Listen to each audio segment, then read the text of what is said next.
إلا الله محمد رسول الله محمد رسول الله. إن الحمد لله نحمده ونستعينه ونستغفره ونؤمن به ونتوكل عليه من يهد الله فلا مضل له ومن يضلل فلا هادي له وأشهد أن لا إله إلا الله وحده لا شريك له وأشهد أن محمدًا عبده ورسوله. أما بعد فإن خير الحديث كتاب الله وخير الهدي هدي محمد صلى الله عليه وسلم وشر الأمور محدثاتها وكل محدثة بدعة وكل بدعة ضلالة وكل ضلالة في النار. ويقول عز من قائل فكلا أخذنا بذنبه فمنهم من أرسلنا عليه حاصبا ومنهم من أخذته الصيحة ومنهم من خسفنا به الأرض ومنهم من أغرقنا وما كان الله ليظلمهم ولكن كانوا أنفسهم يظلمون. ويقول وما نرسل بالآيات إلا تخويفا. ويقول الرسول صلى الله عليه وسلم إن الشمس والقمر لا ينكسفان لموت أحد ولا لحياته ولكنهما آياتان من آيات الله ولكنهما آيتان من آيات الله يخوف الله بهما عباده فإذا رأيتم ذلك فافزعوا إلى الصلاة متفق عليه.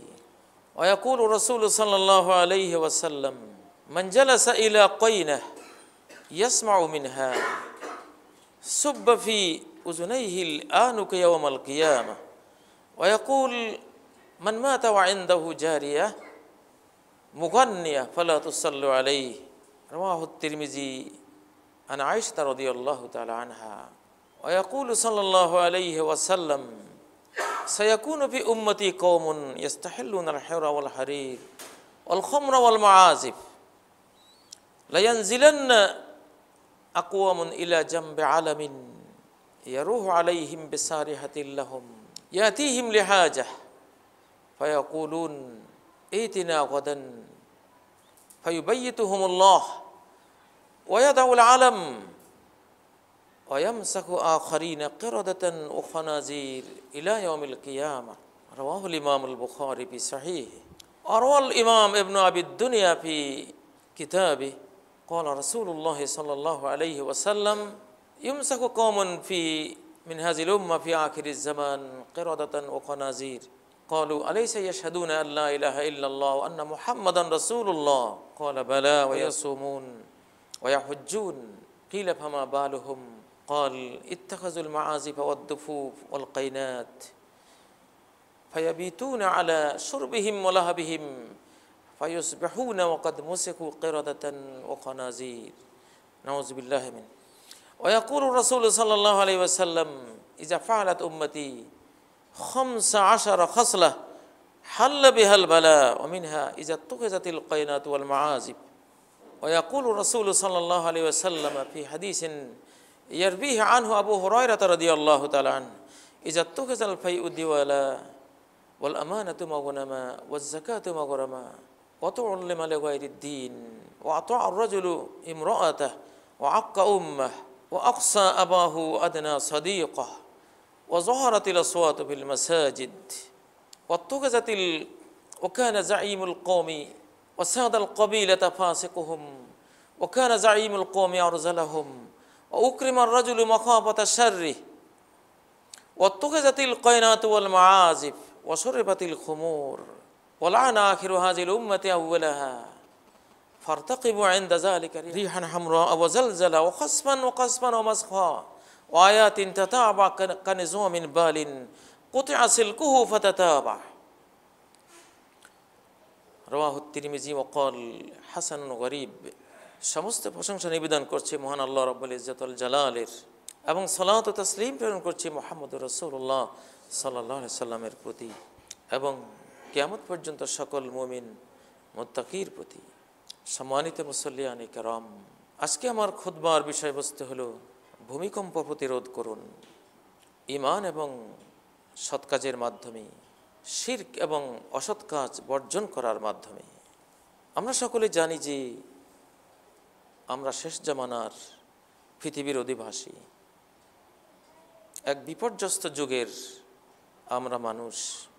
বিভিন্ন বিপর্যয় একের পর এক এখন ঘটতে থাকবে।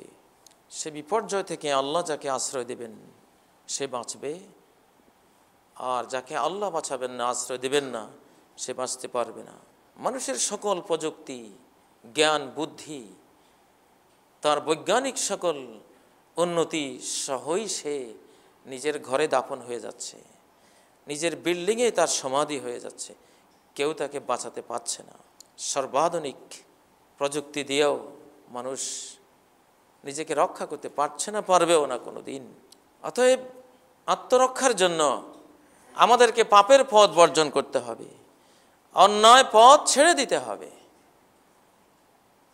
পৃথিবীর শুরু থেকে এই পর্যন্ত মানব জাতির উপরে যত বিপর্যয় এসেছে সব এসেছে পাপের কারণে, পৌত্তলিকতা, শিরক এবং পাপাচারের কারণে এসেছে।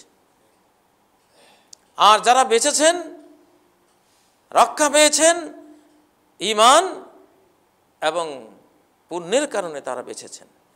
তাদের কোনো বিদ্যা বুদ্ধি দিয়ে তারা বাঁচতে পারেননি। আমরা বারবার বলি যে নূহ পূর্ববর্তী যুগে কোনো আযাব আসেনি, কারণ তখন পাপাচার ছিল না, শিরক ছিল না, কুফরি বেঈমানি ছিল না, সৃষ্টি পূজা ছিল না, মানুষ চন্দ্র সূর্যের পূজা তখন করতো না, কবর মাজার পূজা করতো না, মানুষ পীর ফকির দরবেশ অলি আউলিয়া পোপ ফাদার ইত্যাদি এগুলো পূজা করতো না। মানুষ একমাত্র আল্লাহর বান্দা ছিল, একত্ববাদী ছিল। এই জন্য নূহ পূর্ববর্তী যুগে কোনো ভূমিকম্প ছিল না, কোনো টর্নেডো ছিল না, কোনো ভূমিধস ছিল না, কোনো রকমের কোনো বিপর্যয় পৃথিবীতে ছিল না। নূহ পরবর্তী যুগ, নূহের যুগ থেকে শুরু হয়েছে শিরক, কবর পূজা, মাজার পূজা, পীর পূজা, ফকির পূজা, পোপ ফাদার পূজা, ব্রাহ্মণ পূজা, বিভিন্ন ধরনের শিরক মানুষ করতে শুরু করেছে। নূহ আলাইহিস সালামের যুগে তারা 5 আউলিয়া পূজা করত, ওয়াদ, সুয়া, ইয়াগুস, ইয়াউক, নাসর, যাদের নাম সূরা নূহের মধ্যে এসেছে। আল্লাহ তাদেরকে মহাপ্লাবন দিয়ে তলিয়ে দিয়েছেন। তাদের চরিত্র নষ্ট ছিল, অভ্যাস খারাপ ছিল, অপকর্ম করত। এই জন্য বিশাল শারীরিক শক্তি, ক্ষমতা এবং পৃথিবীর প্রথম যুগের সকল সুবিধা প্রাপ্ত হওয়া সত্ত্বেও মহাপ্লাবনের গ্রাস থেকে তারা বাঁচতে পারেনি। এমনকি নবীর পুত্র হয়েও নূহ আলাইহিস সালামের ছেলে বাঁচতে পারেনি। ওয়াহালা বাইনাহুমাল মাউজু ফাকানা মিনাল মুগরাকিন, বিশাল তরঙ্গ পিতা পুত্রের মাঝে অন্তরায় হয়ে গিয়েছিল এবং পুত্র নূহ আলাইহিস সালামের সামনে ডুবে তার সলিল সমাধি হয়েছিল। কোরআন সাক্ষী, পাপের কারণেই পৃথিবীতে ধ্বংস এসেছে। কোনো যুগেই মানুষ পুণ্য কাজ করে, নেক কাজ করে, সালাত পড়ে, জাকাত দিয়ে, সিয়াম পালন করে, হজ করে মানুষ ধ্বংস হয়নি। ধ্বংস হয়েছে শিরক কুফরের কারণে, ধ্বংস হয়েছে জিনা বা বিচারের কারণে, ধ্বংস হয়েছে দোতারা সেতারা সারেগামা বাদানিশার কারণে, ধ্বংস হয়েছে মদ পান করার কারণে, ধ্বংস হয়েছে সুদের কারণে, ঘুষের কারণে, অবিচার, জুলুম, অত্যাচারের কারণে। এখন সময় বেশি নেই, সময় নেই, কয়েক সেকেন্ডে কবর হয়ে যাবে মানুষ।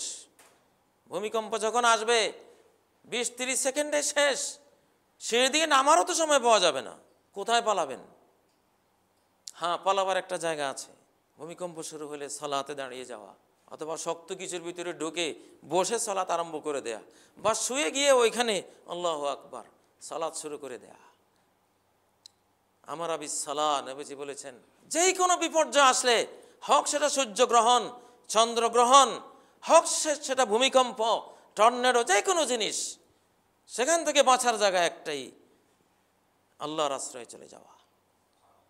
বিসসালাতি, সালাতের মাধ্যমে, ওয়াজ জিকরি, আল্লাহর জিকির স্মরণের মাধ্যমে, ওয়াদ দুআ, আল্লাহর কাছে প্রার্থনার মাধ্যমে, ওয়াস সাদাকা, কিছু দানের মাধ্যমে, ওয়াল আতাকা গোলাম আজাদ করার মাধ্যমে, যদিও সেটা এখন নেই, আসলে তখন আমরা করব, ওয়াল ইস্তিগফার এবং ইস্তিগফারের মাধ্যমে, ওয়াত-তাওবা তওবার মাধ্যমে। এগুলি হলো বাঁচার উপায়। আমরা সবাই বুঝি, আমাদের জ্ঞান আছে।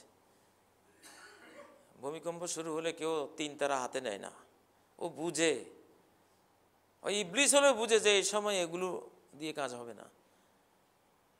সারেগামা বাধা নিশা ভূমিকম্প শুরু হলে কেউ হাতে নেয়ার তো প্রশ্নই আসে না, তখন ওইটা ফেলে দিয়ে তারাই তাড়াতাড়ি একটু লা ইলাহা ইল্লা আনতা সুবহানাকা ইন্নী কুনতু মিনাজ জালিমিন এটা পড়ে। কিন্তু জালিমকে আল্লাহ যখন ধরার সময় কিন্তু যদি সে পাপী হয়, ধরার সময় যদি ঈমান আনে কাজ হবে না, ঈমান আগে আনতে হবে। ফেরাউন ধরার সময় ঈমান এনেছিল লোহিত সাগরের নিচে, যখন দেখেছে চতুর্দিক থেকে মহাপ্লাবন ধেয়ে আসছে, পাহাড়ের মতো লোহিত সাগরের পানি দাঁড়িয়েছিল মুসা আলাইহিস সালামের সম্মানে। ফেরাউনের সম্মানে পানি দাঁড়িয়ে থাকবে? এই পৃথিবীতে কোনো মানুষ আর জিনদের একদল ছাড়া আর কোনো কাফের নাই, বেঈমান নাই, মুশরিক নাই, নাস্তিক নাই। পৃথিবীতে মানুষ আর জিনের একদল ছাড়া সবাই আল্লাহওয়ালা, ওলিউল্লাহ, সবাই আল্লাহর প্রতি ঈমান রাখে। একটা কুত্তাও ঈমানদার, একটা শূকরও ঈমানদার, এইডসের জীবাণুগুলো ঈমানদার। এই জন্য আল্লাহর হুকুমের বিরুদ্ধে যারা চলে তাদেরকে পাকড়াও করে। ওরা জুনদুল্লাহ, আল্লাহর বাহিনী। তুসাব্বিহু লাহুস সামাওয়াতুস সাবউ ওয়াল আরদু ওয়া মান ফিহিন, আসমান জমিনের কুল মাখলুকাত তারা আল্লাহ তাসবিহ জপনেওয়ালা ঈমানদার সবাই, আল্লাহর প্রশংসাকারী সবাই। মৌলবাদীর কোনো শেষ নাই। মৌলবাদী যে কত হাজার, কত লক্ষ, কত কোটি, কত বিলিয়ন, কত ট্রিলিয়ন, আল্লাহ ছাড়া কেউ জানে না। সবাই তো মৌলবাদী। আসমান জমিন কুল মাখলুকাত মৌলবাদী। আপনি যে বিল্ডিংয়ে থাকেন এটাও মৌলবাদী। গোলমাল করবেন, 100 তলা বিল্ডিংকে 100 হাত লম্বা বানিয়ে দিবে। 1 তলা ভেঙে গেলে কত 1 হাত হবে তার ছাদ, কংক্রিট মিলে। দেখলাম তো ভূমিকম্পে যখন বিশাল সুউচ্চ অট্টালিকা ভেঙে পড়ে গেল রানা প্লাজার মতো, তখন একটা বিশাল বিল্ডিং একটা মানুষের মতো উচ্চতা মনে হয় যেন একটার পর একটা পড়ে প্লেট হয়ে গেল। এই স্পেসটা কি থাকবে? আল্লাহর আযাবে স্পেস হারিয়ে ফেলবেন। যে স্পেসে অক্সিজেন নিচ্ছেন, আল্লাহর দেয়া অক্সিজেন, সে স্পেস তো থাকবে না। বিল্ডিংগুলির স্পেস হারিয়ে গেলে শুধু কংক্রিটের ছাদ 500 ফিট উঁচু বিল্ডিংটা কয় ফিট হবে ধসে পড়লে? প্রিয় ভাইয়েরা, এসব প্রাসাদগুলি এক একটা খনি জল্লাদ। আজকের ঢাকা শহরের এক একটা সুউচ্চ অট্টালিকা খনি জল্লাদের মতো দাঁড়িয়ে আছে তলোয়ার হাতে। খালি অর্ডার হওয়া মাত্র খুন করে ফেলবে। মনে করছেন বুঝি আমার তৈরি বিল্ডিং আমাকে বাঁচাবে? ওই নেপালের ইতিহাস দেখেন না, মিডিয়ায় দেখেন না? নিজের ঘর, নিজের বিল্ডিং, নিজের আজিমপুর, নিজের গোরস্থান, নিজের কবরস্থান হয়েছে নিজের বানানো বিল্ডিং। জীবন যৌবনের সমস্ত অর্থ সম্পদ শ্রম দিয়ে আমি যেই ঘর নির্মাণ করলাম, আল্লাহর নাফরমানির কারণে আমার ঘর আমার গোরস্থান হয়ে গেল। বানানো ঘরটাই গোরস্থান হয়ে যাবে। রাজপ্রাসাদেই রাজার গোরস্থানে পরিণত হবে। আল্লাহ ইচ্ছে করলে কোনটা না পারেন। পৃথিবীতে যে আল্লাহর বিরুদ্ধে চলে তার মতো মেসকিন আর কেউ নেই। তার চামড়াও তার দুশ্মন, তার হাতগুলি তার দুশ্মন, তার চোখগুলি তার দুশ্মন, তার কান তার দুশ্মন, তার পা তার দুশ্মন, তার গোটা দেহ তার দুশ্মন। যে চকিতে ঘুমায় চকি তার দুশ্মন, যে ওয়ালের চারপাশে তার ঘেরাও ওই ওয়ালগুলি তার দুশ্মন, ওই ছাদ তার দুশ্মন, যেই মাটি তার কেনা, কোটি টাকা দিয়ে কেনাতে যে সম্পদ, সেই মাটিও তার দুশ্মন। ওরে কেউ পছন্দ করে না। একটা কুত্তাও তাকে পছন্দ করে না। একটা কুত্তাও তাকে লানত দেয় যে আল্লাহওয়ালা নয়, আল্লাহকে বিশ্বাস করে না, যে আল্লাহকে সেজদা করে না। তার মতো খারাপ কেউ নেই। فأرسلنا عليهم الطوفان والجراد والقمل والضفادع والدم آيات مفصلات। ফেরাউনের বিরুদ্ধে আমি পানিকে পাঠিয়েছিলাম, পানি স্ফীত তাকে মারতে উদ্যত হয়েছিল। ওয়াল জারাদ, পঙ্গপাল, ওরাও তার দুশ্মন। হাজার লাখ কোটি ট্রিলিয়ন পঙ্গপাল পাঠিয়ে তাকে সাহায্য করার উদ্যোগ নিয়েছিলাম। পঙ্গপাল্লাও তার দুশ্মন। ওয়াল কুম্বল, চার পোকা, উকুন, এগুলি সব আল্লাহর বাহিনী। আল্লাহর শত্রুর এরা শত্রু, দুশ্মন। এরা আল্লাহর পুলিশ বাহিনী। চার পোকাগুলি আল্লাহর র্যাব বাহিনী। চার পোকাগুলি আল্লাহর নিরাপত্তা বাহিনী। এরা আল্লাহর দুর্ধর্ষ বাহিনী। এদের সাথে পারবেন না, একটা কমান্ডের দরকার। ফেরাউনকে নাস্তা নাবুদ করে চেয়েছিল এই চার পোকাগুলি, এই উকুনগুলি, সারা শরীরে উকুন। কোন দিকে পালাবে, কয় জায়গায় খাদ যাবে, সারা বডি উকুন। দফাদ ব্যাং পাঠিয়েছিলাম ফেরাউনকে সাহায্য করার জন্য। আমার বান্দা ব্যাঙেরা, ইমানদার বান্দা, মৌলবাদী ব্যাঙেরা, যাও, এটা নাকি বেশি স্মার্ট হয়ে গেছে, ঠান্ডা করো। ব্যাঙের আক্রমণে, অত্যাচারে শেষ পর্যন্ত ইহা মুসা দৌলানা রব্বাকা বিমা আহদা ইনদাক, ওরে মুসা, শেষ হয়ে গেলাম এই ব্যাঙগুলির যন্ত্রণায়। যে ব্যাঙেরে ভাবছিলাম পরিবেশ বান্ধব, এখন এইরকম পরিবেশ দুশ্মন তো আর দেখি নেই। আল্লাহর হুকুমে না ওগুলি পরিবেশ বান্ধব হয়ে আছে। সেই আল্লাহ হুকুম দিলে মুহূর্তে পরিবেশের দুশ্মন, জঘন্য দুশ্মনে পরিণত হবে। মিশরে ব্যাঙের ছবিও আঁকা ছিল, বিরাট বিরাট ব্যাঙ, পিছনে কোটি কোটি ব্যাঙ আসতেছে, গোনা পড়া নাই, আর মানুষ পালাচ্ছে ওগুলির ভয়ে। কই যাব, কোথায় পালাবো? মুসলিম হয়ে বুঝে আসে না। যাদের দায়িত্ব ছিল সারা বিশ্বের মানুষকে বোঝানো যে এই পৃথিবীতে যদি শান্তিতে থাকতে চাও, সুখে থাকতে চাও, বাঁচতে চাও, তাহলে আল্লাহর হুকুম মতো বাঁচতে হবে, এছাড়া বাঁচা যাবে না। আজকে সেই মুসলিমরাই মদ, মেয়ে আর মিউজিক, তিন ময়ের মধ্যে তাদের ঈমান মলিন হয়ে গেছে, মজে গেছে সবাই তিন ময়ের মধ্যে।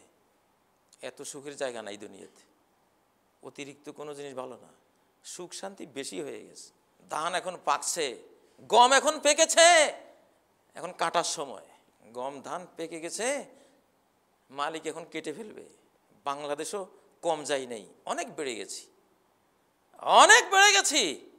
নবীজি বলছেন আমার উম্মতের মধ্যে এক যুগ আসবে, আমার উম্মতের লোকেরা মুখে কালেমা পড়বে, লা ইলাহা ইল্লাল্লাহ বলবে, আমি খাঁটি মুসলিম, এরকম দাবি করবে। ইস্তাহিল্লুনাল হিরা, এদের কাছে বিয়ে শাদী লাগবে না, সব মেয়ে তাদের জন্য হালাল, এইরকম মনে করবে। পৃথিবীর সব যুগেই মানুষেরা কিছু অন্যায় করেছে, হারাম মনে করে করেছে। ও জানতো যে এটা আমি অন্যায় করছি, অন্যায়ের পরে আবার আল্লাহর কাছে মাফও চেয়েছে। তার হৃদয়টা মরে যায়নি, শয়তানের কূপ মন্ত্রণায় সে পাপ করেছে, হৃদয় জিন্দা ছিল, তওবা করেছে, বুঝতো যে এটা পাপ। কিন্তু আজকে জিনার চেয়ে বড় পাপ জিনাকারের বিশ্বাস যে এটা বৈধ। ইস্তাহিল্লুনাল হিরা, নারীরা এখন হালাল। বাসে উঠে দেখা যায় যে সিটের নারী বসা, পুরুষগুলি সেখানে যায় বসে। তুমি যে টাচ লাগলা সেখানে হারাম করলা না, ওই মেয়ে কি তোমার জন্য হালাল হয়েছে? তুমি তো হালাল মনে করেছো। নারীটাও খোঁজে কোনখানে একটা পুরুষ বসা, আমি ওখানে বসবো। হালাল, এটা হারাম, এটা ইজ্জত। আল্লাহ তাআলা মানব জাতির বংশকে, প্রত্যেকটা শিশুকে, প্রত্যেকটা বংশকে নোংরামু থেকে, অসচ্চরিত্রতা থেকে, মন্দ থেকে পবিত্র রাখতে চান, এজন্য আইন বসিয়েছেন। না, এটা করো না। পৃথিবীর কোনো নারী, কোনো পুরুষ, কেউ ফেরেশতা না, সবাই মানুষ। লাউ খালা আজমান নাতিয়ান লাহাম্মা আহাদুহুমা বিল আখার, 150 বছরের বুড়ার বুড়িও যদি নির্জনে একখানে থাকে, লাহাম্মা আহাদুহুমা বিল আখার, হযরত ওমর বলেন, তাহলে একজন আরেকজনের সাথে মন্দ করার চিন্তা তাদের ব্রেনে আসবে। এটা এমন দুই সেন্সিটিভ জিনিস। টাচ মোবাইল, টাচ লাগলে জিন্দা হয়ে যাবে, টাচও লাগবে না। 5 স্টার হোটেলের সামনে গেলে দরজা এমনি খুলে যায়। কি সেন্স দরজার মধ্যে, আমাকে দেখে সে খুলে গেল। নারী পুরুষদেরকে আল্লাহ এভাবে বানিয়েছেন, একজন আরেকজনের মুখোমুখি হয়ে গেলে তারা খুলে যায়, হৃদয় খুলে যায় ওদের, এই জন্য এত সেন্সিটিভ। হিজাব, ওয়াইজা সাআলতুমুহুন্না মাতাআন ফাসআলুহুন্না মিন ওয়ারাই হিজাব, যদি কিছু চাও হিজাবের আওতা থেকে চাও। ইউদনিনা আলাইহিন্না মিন জালাবিবিহিন, পর্দা লাগাও। এখন তো পর্দার ওয়াজ মনে করা হয় 1400 বছর আগের, এই যুগে এগুলো চলে? কিসের পর্দা? এগুলি ব্যাকডেটেড, কনজারভেটিভ, মৌলবাদী, কট্টরপন্থী। রাখ তোর কট্টরপন্থী। আল্লাহ কয় এখন আর বুঝাইস না, এগুলির বুঝ ভিন্নভাবে আসবে। মায়েরা দিমু যখন, তখন ব্রেন খুলবে, প্রহারে এগুলির ব্রেন খোলে। আমার ভূমিকম্পে এদের ব্রেন খুলবে। যখন তলিয়ে দেব আটলান্টিক মহাদেশ, আটলান্টাস মহাদেশ ছিল, আটলান্টাস মহাদেশকে এক চোখের পলকে আল্লাহ তাআলা আটলান্টিক মহাসাগরে পরিণত করে দিলেন। একটা মহাদেশ তলিয়ে গেল, একটা মহাদেশ আল্লাহ তলিয়ে দিলেন পাপের কারণে। সেই মহাদেশের উপরে গড়ে উঠল আটলান্টিক মহাসাগর। সেখানে 13,000 দ্বীপ, ওই ডুবে যাওয়া মহাদেশের 13,000 দ্বীপ মিলে হলো ইন্দোনেশিয়া। ইতিহাস এবং কিয়ামতের আগে বড় বড় 3টা দেশ তলিয়ে যাবে, নবীজি বলেছেন, হারিয়ে যাবে মানচিত্র থেকে, কোনো মহাদেশও হারিয়ে যেতে পারে। অতএব সময় শেষ, কোনো ঘরে যাতে কোনো দোতারা সেতারা 3 তারা না থাকে। আল্লাহ গানের দুশ্মন। ইন্নাল্লাহ হাররামা আলা উম্মতি আল খামরা ওয়াল মাইসির ওয়াল কুবাতা ওয়াল কিনিন ওয়াল গুবায়রা ওয়া কুল্লু মুসকিরিন হারাম।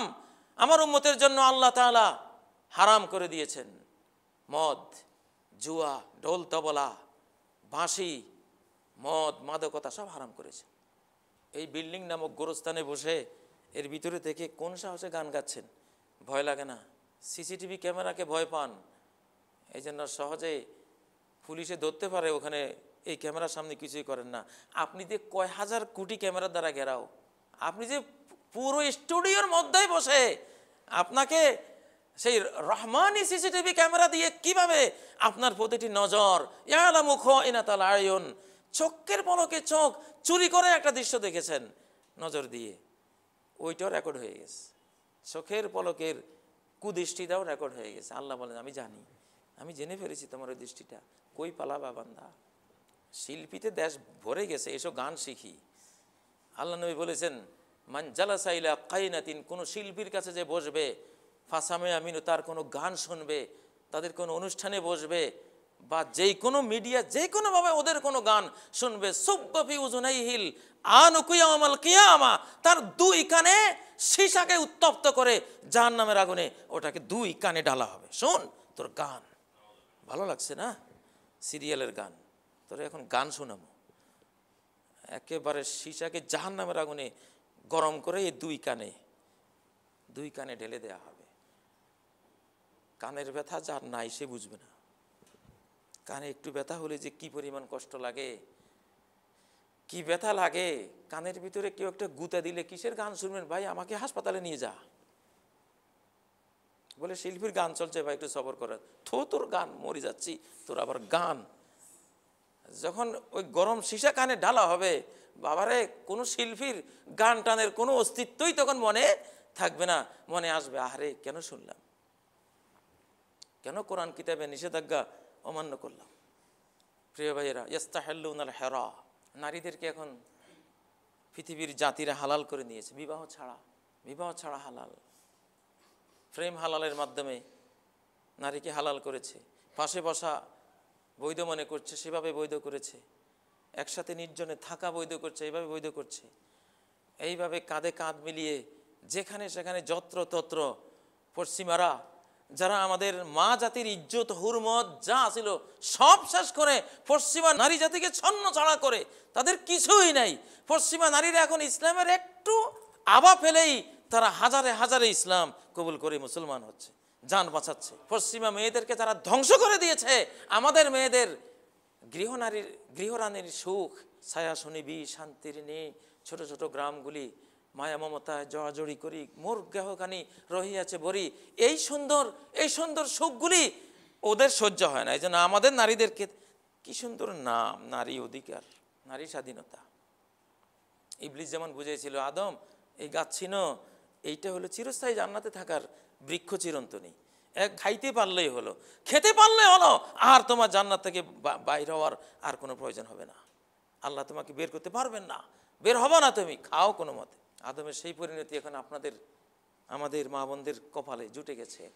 প্রিয় ভাইয়েরা, ইস্তাহিল্লুনাল হিরা, নারী স্বাধীনতার মোড়কে, নারী আন্দোলনের মোড়কে, নারী অধিকারের মোড়কে একটা কাজে উদ্দেশ্য ইবলিসের, ইস্তাহিল্লুনাল হিরা, নারীগুলিকে, এই হারামগুলিকে হালাল করে মানুষগুলির জাহান্নামী বানাও, পুরুষগুলিকে শেষ করে দাও, নারীগুলিকে অধিকার বঞ্চিত করে দাও। ইসলামে কৃতদাসীর স্কার্ফ পরার নিয়ম নাই যে কৃতদাসী সে চুল খোলা রেখে চলবে। হ্যাঁ, নিরাপত্তার সমস্যা হলে শুধু ব্যবহার করবে।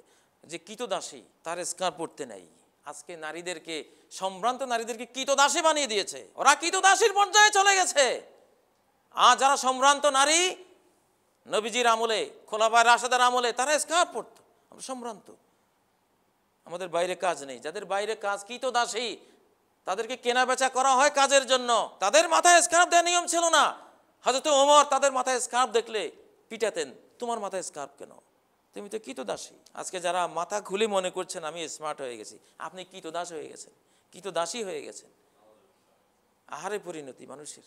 তাড়াতাড়ি ঘোমটা লাগাইতে বলেন আপনাদের মা বোনদেরকে, মান ইজ্জত সব গেছে। ইস্তাহিল্লুন আল হারা, কিয়ামতের আগে নারীদেরকে বিবাহ ছাড়া বৈধ করে নেবে। 1 নম্বর দোষ, ভূমিকম্পের এটা একটা বড় কারণ হবে। 2 নম্বর অল হারির, সিল্ক, সিল্কের গদিতে বসা হারাম, সিল্কের পোশাক পুরুষের জন্য বানানো হারাম, সিল্কের কোনো কাপড় চোপড় পর্দা টানিয়ে কিছু কোনো মতে পুরুষ সিল্ক ব্যবহার করবে না, এগুলি হারাম, পুরুষের জন্য অবৈধ, নারীর জন্য শুধু বৈধ। উন্নত মানের গাড়িগুলিতে সিল্কের গদি থাকে, উন্নত মানের অফিসগুলিতে আজকে সিল্কের আসবাবপত্র থাকে। অনেকে পুরুষ হয়ে সিল্ক, রেশমি পোকার যেই সিল্ক, সেই দামি সিল্কের পাঞ্জাবি পরেন, হালাল মনে করেন, এটা হারাম তার জন্য। এটা নারীর শোভা, পুরুষের সহ্য বীর্য নষ্টকারী জিনিস। এটা পুরুষের মধ্যে নারীত্বের ভাব আনিয়ে পুরুষকে দুর্বল করে দেবে, পুরুষের পুরুষত্ব ধ্বংস করে দেবে। ইসলাম ওই জন্য হারাম করেছে, তোমার জন্য এটা নয়, তুমি একটু খসখসে থাকবা। আর একটা জিনিস হালাল করবে 3 নম্বর অল খামরা, মদ, বিভিন্ন নামে। নাম পরিবর্তন হলে, জিনিস যদি পরিবর্তন না হয়, নাম পরিবর্তনে সেটা হালাল হবে না, সেটা হালাল হয়ে যাবে না। মদকে যদি আপনি ডাল বলেন, এটা ডাল হয়ে যাবে না। মদকে যদি এনার্জি ড্রিঙ্কস বলেন, এটা হালাল হয়ে যাবে না, এটা মদ। আরেকটা জিনিস অল মাআজিফ, বাদ্যযন্ত্র। এখন মোবাইলেও একটা বাদ্যযন্ত্র, এখানে অপশন দেয়া আছে, ওখানে আপনি হারমোনিয়াম বাজাতে পারবেন, এই সিস্টেম দেয়া আছে। এগুলি কি হালাল মনে করা হচ্ছে? আজকে শিশুরা মনে করবে আমার বাপে এটা শুনতো, আমার মা শুনতো, আমার ভাই শুনতো, আমার ঘরের সবাই শুনতো, এটা আবার অবৈধ হয় কি করে? আজকে শিশু তো এটাকে বৈধ মনে করে বেড়ে উঠছে। আপনারা মেসেজ দিচ্ছেন আপনাদের শিশুদেরকে, শিশুর সামনে নিজে ভায়াগ্রা নায়াগ্রা সেবন করছে। সাদা চেহারার হেরোইন, হেরোইনের নুরানি চেহারা, চেহারাটা কি সাদা? চেহারা সাদা হলেই ভালো হয় না। এই সাদা চেহারা জিনিসটা সারা পৃথিবীর মানুষকে কিভাবে ক্ষতিগ্রস্ত করছে। কোরআন ছাড়া কেউ পারবে এই সাদা চেহারার জিনিস থেকে মানুষকে হেফাজত করতে? পারবে না, কেউ পারবে না। আমাদের উপায়ন্তর নাই, মরে যাওয়ার পরে আফসোস করে লাভ হবে না। বাংলাদেশের উপরে 3টা ওয়ার্নিং আল্লাহ দিয়ে দিয়েছেন, পরপর 3 দিন 3টা ভূমিকম্প চলে গেছে। ইমাম ইবনে আবিদ দুনিয়ার একটি হাদিসে যে আল্লাহ তাআলা সংকেত দেবেন, মৃদু ভূমিকম্প দিয়ে সংকেত দেবেন, 1 বার 2 বার 3 বার এবার সংকেত দিতে থাকবেন। সংকেতের উদ্দেশ্য হলো ইন্না রাব্বাকুম ইয়াস্তাতিবুকুম। নবীজির আমলে একবার ভূমিকম্প হয়েছিল, নবীজি মাটির উপরে হাত রেখে বললেন, কি হলো মাটি? ইন্নাহু লাম ইয়ানি লাকা বাদু, ওরে পৃথিবী এখনো তোর সেই ভয়াবহ কম্পনের সময় হয়নি। তারপরে সাহাবীদের দিকে তাকিয়ে বললেন, ইন্না রাব্বাকুম লা ইয়াস্তাতিবুকুম, তোমাদের রব চাচ্ছেন, তোমরা কোনোভাবে তোমাদের রবকে অসন্তুষ্ট করেছো, ওনাকে সন্তুষ্ট করো তাড়াতাড়ি। মুসলিম জাহানের খলিফা ওমর ইবনে আব্দুল আজিজ অর্ধ পৃথিবী জুড়ে ফরমান জারি করলেন যে আমি দেখছি ভূমিকম্প হয়েছে, তোমরা একদিন সবাই মাঠে বের হও, সালাত পড়ো, আল্লাহকে ডাকো, সদকা করো। আদম যেই দোয়া পড়ে আল্লাহর কাছে মাপ চেয়েছিলেন, সে দোয়াটা পড়ো, রব্বানা যালামনা আনফুসানা ওয়া ইল্লাম তাগফির লানা ওয়া তারহামনা লানাকুনান্না মিনাল খাসিরিন। হে রব, নিজেদের উপর অনেক অবিচার করেছি, তুমি যদি মাপ না করো এই গুনাহগুলি, তুমি যদি দয়া না করো মাপ করে দেওয়ার পরে, তাহলে আমরা ধ্বংসপ্রাপ্ত হয়ে যাব। এটা বলো, ইস্তেগফার করো, আল্লাহর কাছে ক্ষমা প্রার্থনা করো। ইউনূস আলাইহিস সালাম যেমন দোয়া করেছিল, লা ইলাহা ইল্লা আনতা সুবহানাকা ইন্নী কুনতু মিনাজ জালিমিন। অর্ধ পৃথিবী জুড়ে মুসলিম জাহানকে তাদের প্রেসিডেন্ট বলেছিলেন এই দোয়াটা পড়ো। আজকের আমাদের মুসলিম জাহানের নেতৃবৃন্দ কোথায়? তারা এগুলি কি বলতে পারে না? তাদের বলা কি উচিত নয়? তাদের জাতিকে কি বাঁচানো উচিত নয়? অবশ্যই উচিত। সরকারি ফরমান ছিল যে লা ইলাহা ইল্লা আনতা সুবহানাকা ইন্নী কুনতু মিনাজ জালিমিন। রাষ্ট্রব্যাপী সবাই পড়ো। পৃথিবীর সব বিপর্যয় মানুষের হাতের কামাই। কিন্তু আমার জিওলজির ভাইয়েরা, ভূতত্ত্ব বিজ্ঞানী ভাইয়েরা বলবেন এগুলো প্রাকৃতিক বিপর্যয়। নূহ আলাইহিস সালামের মহাপ্লাবন, এটা প্রাকৃতিক বিপর্যয়। আদ জাতি যে 80 হাত নিচে তলিয়ে গেছে, বালির পাহাড়ের নিচে পড়ে গেছে, এগুলিও সব প্রাকৃতিক বিপর্যয়। এরাও যদি মরে, এই যে নেপালে মরল, এখানে ভূতত্ত্ব বিজ্ঞানী অনেক লোক আছে জিওলজির অনেক ভাইয়েরা আছে, মরার পরে নি বুঝছে এগুলি প্রাকৃতিক বিপর্যয় নয়। মরার সময় তার মনে সাক্ষ্য দিচ্ছে, হায় রে এত পাপ কেন করলাম, আমি জিওলজি পড়েছি এই জন্য মরি নাই, আমি যে শয়তানি করেছি ওই জন্য মরে গেছি। হৃদয় সাক্ষ্য দিয়েছে। ফেরাউনও বুঝেছে মরার সময়, লা ইলাহা ইল্লাল্লাযী আমানাত বিহি বনু ইসরাঈল, ওই আল্লাহ ছাড়া কোনো মাবুদ নাই যার প্রতি বনি ইসরাঈল ঈমান এনেছে। সব অপরাধীরা মরার সময় সবাই বুঝে যায় এই অপরাধের কারণে মারা গেছে। এগুলি প্রাকৃতিক বিপর্যয় নয়, এগুলি পাপ ঘটিত বিপর্যয়, অপরাধজনিত বিপর্যয়, শিরক জনিত বিপর্যয়। আপনি পাপ শিরক অপরাধ বর্জন করবেন, ইনশাআল্লাহ আল্লাহ আপনাকে বাঁচাবেন। নূহের বিপর্যয় থেকে নূহ আলাইহিস সালাম কেমনে বাঁচলেন? প্রাকৃতিক বিপর্যয় হলে তো সবাইকে ধরতো, শুধু ইমানদার মরে না, সব মরে। প্রকৃতি শুধু কেবল কাফেরগুলিকে চেয়ে চেয়ে মারবে? যদি কুফরির দোষ না হতো, শিরিক যদি দোষ না হতো, পাপাচার যদি দোষ না হতো, ব্যভিচার যদি দোষ না হতো, দুর্নীতি যদি দোষ না হতো, শুধু দুর্নীতিবাজদেরকে মারবে কেন? কোরআনে যতগুলি জাতির ধ্বংসের ইতিহাস বলা হয়েছে সবগুলিতে অপরাধীরাই মরেছে, পুণ্যবানরা বেঁচে গেছে। নূহ আলাইহিস সালাম বেঁচে গেলেন। আদ জাতি যখন তলিয়ে যায় মরু সাইক্লোনে, সেই মহা সাইক্লোন হুদ আলাইহিস সালামের বাড়ির চারপাশে, ইমানদারদের বাড়ির চারপাশে যখন আসে, ঠান্ডা হয়ে যায়, মৃদু সমীরণ। বোঝা গেল পাপ পুণ্যই মূল। মুসা আলাইহিস সালাম আর ফেরাউনের ঘটনায় বোঝা গেল পাপ পুণ্যই মূল। নাহলে মুসা আলাইহিস সালাম আর তার মুষ্টিময় ইমানদাররা, পুণ্যবানরা বেঁচে গেল, আর পাপীগুলি সব মারা পড়লো। পাপ পুণ্যই মূল। এই পৃথিবীর শুরু থেকে শেষ পর্যন্ত যা হয় পাপ পুণ্যের কারণে হয়। আজকে যে যুবক শরীরটা হারিয়েছে, তার দেহটা কঙ্কাল হয়েছে, শরীরে গোস্ত নেই, এনার্জি নেই, সে বুঝতে পারতেছে আমি ভালো কাজের কারণে এমন হইনি, আমি অনেক নষ্টাম পথে গিয়েছিলাম। একটা লাইফ পেয়ে মনে করেছিলাম লাইফ থাকলে তো এইটাই বুঝি, স্মার্ট লাইফ, কি এনজয়, কি গানের মূর্ছনা, কি সুর, কি সংস্কৃতি, যা পাই যা চাই তাই পাই চতুর্দিকে। এইভাবে কয়েক বছর থাকার পরে এখন দেখে যে বসলে আর উঠতে পারে না, দাঁড়ানোর শক্তি নাই, শোয়া থেকে উঠা যায় না, শরীর আস্তে আস্তে নিস্তেজ হয়ে যাচ্ছে। এখন বুঝছে যে আহারে পাপের কারণে এমনটা হয়েছে। আপনার শরীরে আপনি লক্ষ্য করলে যতগুলি বিপর্যয় আপনি দেখবেন, আপনার যেদিন থেকে আপনাকে আল্লাহ তাআলা অনুভূতি দিয়েছেন সেদিন থেকে আজ পর্যন্ত আপনার জীবনকে বিচার করুন। আপনার যতগুলো সমস্যা আপনার দেহের মধ্যে হয়েছে সব পাপের কারণে হয়েছে। আমাদের আসলাফরা, আগের যুগের মুসলিমরা বলতেন, আমি যদি হাঁটতে গিয়ে পায়ে উষ্টা খাই, প্রচণ্ড ব্যথিত হই, তখন ঘাঁটি আজকে কোন পাপ করেছি। এই উষ্টাটা অবশ্যই একটা পাপের কারণে এসেছে। খুঁজলে পাই যে হ্যাঁ আজকে অমুকখানে এই অপরাধটা করে এসেছি, উষ্টা খেয়েছি। বাড়িতে ঢুকলাম, স্ত্রীর গালি শুনলাম, প্রচণ্ড রাগান্বিত হয়ে গালিগালাজ করে একবারে বাসন কোসন ভেঙে বাড়ি ছেড়ে বাপের বাড়ি চলে গেছে। ভাবলাম আচ্ছা কোথায় আল্লাহর সাথে গোলমাল হয়েছে আজকে। দেখি যে আজকে জোহরের নামাজ সাথে পড়ি নেই, এই জন্য স্ত্রীর মাধ্যমে আল্লাহ দিয়েছে আমাকে সাজাটা। আগের যুগের আসলামরা বুঝছেন, আপনিও বুঝবেন। আপনার শরীর বৃত্তির মধ্যে যা হয় আপনি টের পাবেন যে আমি এই পাপের কারণেই হয়েছি। ফুসফুস ক্যান্সার হলে অবশ্যই বুঝবেন যে কত হাজারবার আপনি কি বেড়ি কি সিগারেট আপনি পান করেছেন, কোনখানে কি অন্যায় করেছেন, আপনি বুঝবেন। আমরা সবাই বুঝবো। পৃথিবীতে কোনো অশান্তি, কোনো দুঃখ পাপ ছাড়া আসবে না। মানব জাতির সূচনায় হয়েছে পাপ থেকে, আদম আলাইহিস সালামের ওই ফল খাওয়া থেকে। এর আগে তো জান্নাত ছিল, ফল খাওয়ার আগে কোনো দুঃখ ছিল না, মা বাবার জীবনে কোনো অশান্তি ছিল না। ওই যে খাদ্যের মাধ্যমে পাপটা হলো, সে পাপ থেকেই দুঃখের শুরু হলো। হলো কি না প্রিয় ভাইয়েরা মুসল্লিয়ানে কেরাম, আমি ভূমিকম্পের কথা বলছিলাম। এখন আল্লাহ তাআলার আশ্রয়ে আমাদের থাকতে হবে। প্রত্যেক বাড়ির মালিক, আপনার বাড়িতে যাতে কোনো পাপ না হয়। ঘরের ভিতরের পাপ বেশি মারাত্মক রাস্তার পাপের চেয়ে। মানুষ তার নিভৃতে যে পাপ করে এটা সবচেয়ে ভয়ঙ্কর, এবং যেটা সবাই মিলে করে এটা সবচেয়ে খারাপ জিনিস। কুল্লু উম্মতি মুআফান ইল্লাল মুজাহিরুন, আমার উম্মতের সবার মাপ আছে, কিন্তু প্রকাশ্যে যারা পাপাচার করে এদের মাপ নাই। যারা পাপ কাজকে সংস্কৃতি মনে করে, গৌরব মনে করে, শিল্প মনে করে, এদের মাপ নাই। অতএব ভূমিকম্প থেকে বাঁচতে হবে, আমার ঘর যাতে আমার কবরস্থান না হয়ে যায়। আমি আগেও বলেছি হাদিস থেকে 3টি পাপ, গান, বাদ্য বাজনা, মদ আর ব্যভিচার।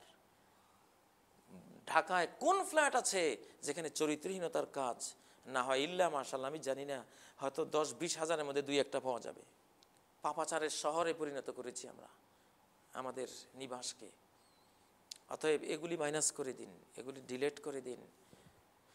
আমি আবারও বলছি, নবী সাল্লাল্লাহু আলাইহি সাল্লাম বলেছেন, আল্লাহ নিজে কোরআনে বলেছেন, ওমা নুরসিলু বিল আয়াতি ইল্লা তাখওয়িফা, আমি নিদর্শনগুলি পাঠাই, ভূমিকম্পগুলি পাঠাই, টর্নেডোগুলি পাঠাই, আমি কোনো প্রাকৃতিক বিপর্যয়, সৃষ্টিগত বিপর্যয়গুলি পাঠাই।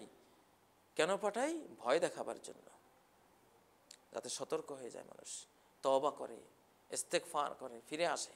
এই জন্য আল্লাহ তাআলার কাছে আপনারা গান বাদ্য বাজা থেকে তওবা করুন। নবীজি বলেছেন, মান মাতা ওয়া ইনদাহু জারিয়াতুন মুগান্নিয়া ফালা তুসাল্লু আলাইহি, যে মরে গেল তার কাছে একটা গায়িকা আছে, শিল্পী আছে, যার গান শুনেছে, তার জানাজা পড়ো না তোমরা, তার কোনো জানাজা নাই।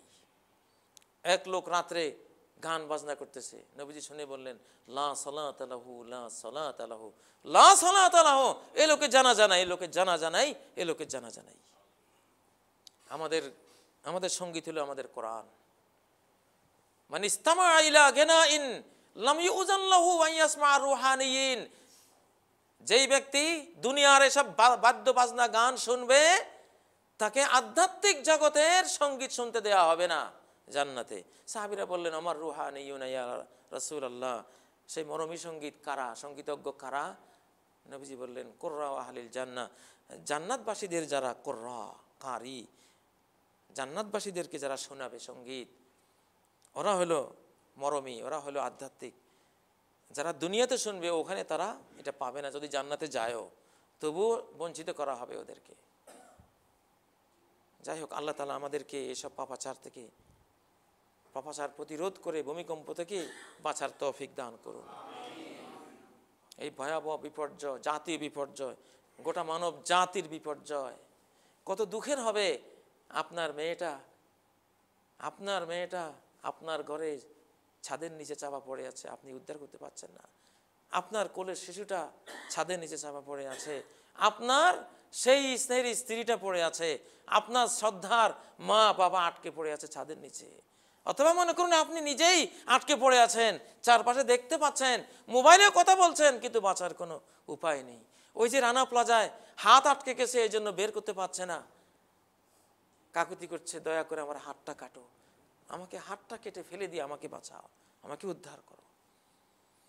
আর সাঈদু মান ওয়াইজা বিগাইরি, যে আরেকজনের বিপর্যয় দেখে উপদেশ গ্রহণ করে, সেই সুখী মানুষ, সৌভাগ্যবান মানুষ।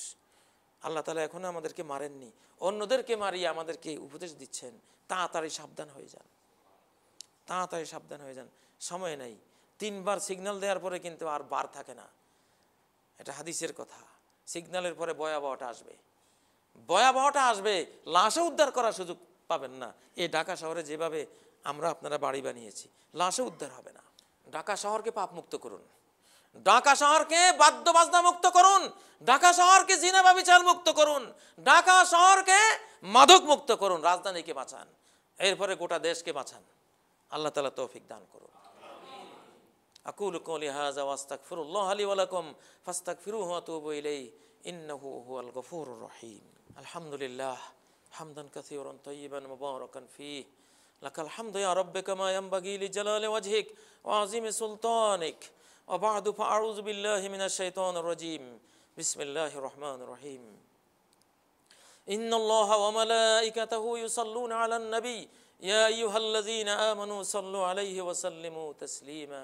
আল্লাহুম্মা সাল্লি ওয়া সাল্লিম ওয়া বারিক আলা আবদিকা ওয়া হাবিবিক মুহাম্মাদিন ওয়া আলা আলিহি ওয়া সাহবিহি ওয়া বারিক ওয়া সাল্লিম। আইয়ুহাল ইখওয়াতু ফিল্লাহ, তাজান্নাবুল মাআসি ওয়াল আথাম। ইন্নাল্লাহা আযজা ওয়া জাল্লা ইয়াকুল ফাকুল্লান আখাযনা বিযামবিহি ফামিনহুম মান আরসালনা আলাইহি হাসিবা ওয়া মিনহুম মান আখাযাতহু সাইহা ওয়া মিনহুম মান খাসাফনা বিল আরদ ওয়া মিনহুম মান আগরাকনা। هذه الذنوب هذه المعاصي جنبوها، كونوا على جانب من هذه المعاصي على بعد من هذه المعاصي.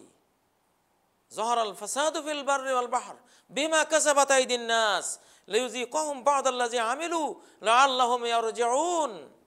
وتولى عنهم وقال يا قوم لقد أبلغتكم رسالات ربي ونصحت لكم ওয়ালাকিন লা তুহিব্বুনান নাসিহিন ওয়া ইয়াকুল ফাকাইফা আসা আলা কওমিন কাফিরিন ইখওয়াতানা ফিল ঈমান ফাতাজান্নাবু হাযিহিল মাআসি ওয়া'মালু বিস-সালিহাত মুমিনিনা বিল্লাহি আযজা ওয়া জাল মান আমিলা সালিহাম মিন যাকারিন আও উনসা ওয়া হুয়া মুমিন ফালানুহইয়ান্নাহু হায়াতান তাইয়্যিবা। প্রিয় মুসল্লিয়ানে কেরাম, আজকে সারা বিশ্বের মানুষ শ্রমিক দিবস পালন করছে। পৃথিবীতে মানুষ শ্রমিক হয়ে এসেছে। প্রতিটি দিবসে আমাদের শ্রমিক দিবস, বছরে এক দিবস পালন করার দরকার নেই। প্রতিটি দিবসে আমাদের শ্রমিক দিবস। আমাদের শ্রমের নাম হলো ঈমান আর আমলে সালেহ। কৃষিকাজ করা সেটা আমলে সালেহ, সংসার করা এটা আমলে সালেহ, ব্যবসা করা এটা একটা আমলে সালেহ, উত্তম শ্রম, সুন্দর শ্রম। মাটি কাটা এটাও একটা উত্তম শ্রম, সুন্দর শ্রম। মানুষের জন্য যারা সুইপারের কাজ করে, যারা শহর নগরকে পরিষ্কার পরিচ্ছন্ন করে, ওটাও একটা শ্রম, একটা আমলে সালেহ। এটা দিয়ে সে দুজাহান পেতে পারে যদি আল্লাহকে চায়। দুনিয়ার বেতনও পেল, জান্নাতের বেতনও সে পেল। আল্লাহ বলেছেন, যেই ব্যক্তি শ্রম দেবে, নারী হোক আর পুরুষ হোক, ওয়াহুয়া মুমিন, মুমিন হয়ে সে যদি শ্রম দেয়, সে পাওয়ার লোভের শ্রমিক কিন্তু ইমানদার শ্রমিক, সে টেক্সটাইল মিলের শ্রমিক কিন্তু ইমানদার শ্রমিক, সে কোনো সিলভার কারখানার শ্রমিক, ইমানদার শ্রমিক, সে কোনো মাটির শ্রমিক কিন্তু ইমানদার শ্রমিক, সে রাষ্ট্রীয় শ্রমিক, সে সচিব, সে কোনো শিক্ষক, সে কোনো ব্যবসায়ী, সে যেই কোনো শ্রম দেখ না কেন, সে যদি ইমানদার হয়ে কাজটা করে, ফালানুহইয়ান্নাহু হায়াতান তাইয়্যিবা, এই শ্রমিককে আমি একটি পবিত্র, শান্তিময়, সুখময় জীবন দান করব, দুনিয়াতে আখিরাতে। শ্রমের মর্যাদা আমি দেব, দুনিয়াতে ভালো রাখবো, আখিরাতে চিরসুখী জান্নাত তাকে দেব আমি। ওয়ালা নাজজিয়ান্নাহুম আজরাহুম বিআহসানি মা কানু ইয়ামালুন। দুনিয়াতে সবচেয়ে সুন্দর কাজ যেদিন করেছিল, তার সকল কর্মের বিনিময় সুন্দরতম কাজ হিসেবে দেব।